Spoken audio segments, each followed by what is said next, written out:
അങ്ങനെ ഇതിലെന്തൊക്കെ ചെയ്തു.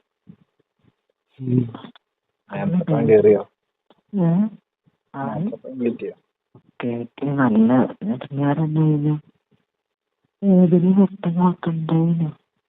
പിന്നെ അതിലും പേടി, എനിക്കും പേടി, മൂപ്പനാക്കും പേടി. നല്ല ടെൻഷൻ്റെ ആവാ.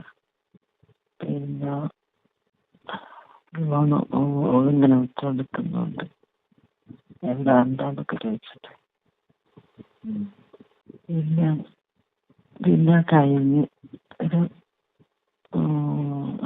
പിന്നെ അതിന് കുറച്ചിങ്ങനെ ഒരു പറ്റി കിടന്ന് കുറച്ചേരം ഇങ്ങനെ കിടന്ന് ഒരു അരമണിക്കൂർ നേരം.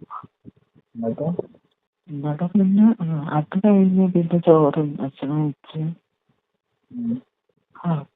പരിപാടിയൊക്കെ കഴിഞ്ഞേരം ഭക്ഷണം വെച്ച് കൊറേ നിന്നിട്ട്.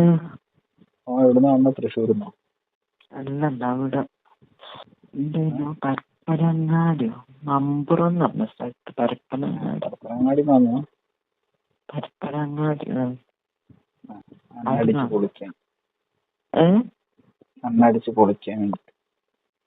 നല്ല പേടിയാണ്. ഞാൻ പറഞ്ഞില്ലേ അന്ന് ഹോസ്പിറ്റലിൽ കാണാൻ പോയിട്ട് ഭയങ്കര പേടിയായിട്ട് തൃശ്ശൂർ പോണെന്നൊക്കെ പറഞ്ഞോട് ആരും പോയില്ല.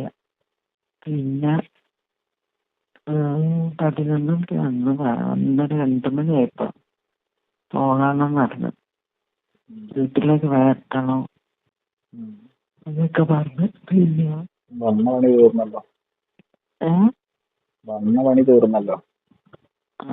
പണി അതങ്ങാനും വന്നു. അങ്ങനെ അതന്നെ. പിന്നെ അന്ന് ഭക്ഷണം കഴിച്ചാലോ പിന്നെ കുറച്ച് വർത്താനൊക്കെ പറഞ്ഞ് പിന്നെ വരാറിന്. പിന്നെ പോവാന് എനിക്കൊരു ഒരറിഞ്ഞുമ്പോൾ ഒരു വിഷമം ഉണ്ടായിരുന്നു. മൂപ്പരാൾക്ക് അവിടുന്ന് വന്ന് ഇനിയിപ്പോഴേ കാണാൻ പറ്റുമോ, വരാൻ പറ്റുമോ? അപ്പൊ പറഞ്ഞു ഇനി പ്രശ്നമില്ല, പിന്നെ വരാം. അങ്ങനെ ഫസ്റ്റില് ചിലപ്പോൾ വന്നപ്പോ 3 പ്രാവശ്യം വന്നിട്ടുണ്ട്.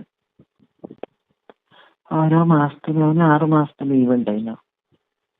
അപ്പൊ മാസം ഒരു മാസം എന്തൊക്കെ തിരക്കട്ടെ മാസത്തിന്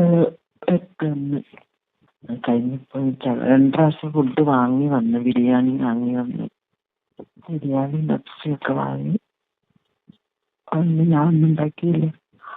അങ്ങനെ കഴിഞ്ഞ് പോയിട്ട് രണ്ടെല്ലാം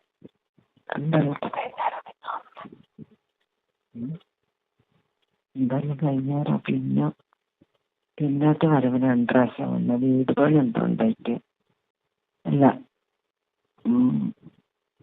വീട് പണി എന്തോ ഉണ്ടായിട്ട് തിരക്കായിട്ട് പിന്നെ അന്ന് അങ്ങനെ ഞാൻ പറഞ്ഞാലോ 3-ാമത്തെ വരവില് വന്നപ്പോ ഒരു കൊല്ലം കഴിഞ്ഞു. അപ്പൊ എനിക്കതിന് പോകാൻ പറ്റിയില്ല.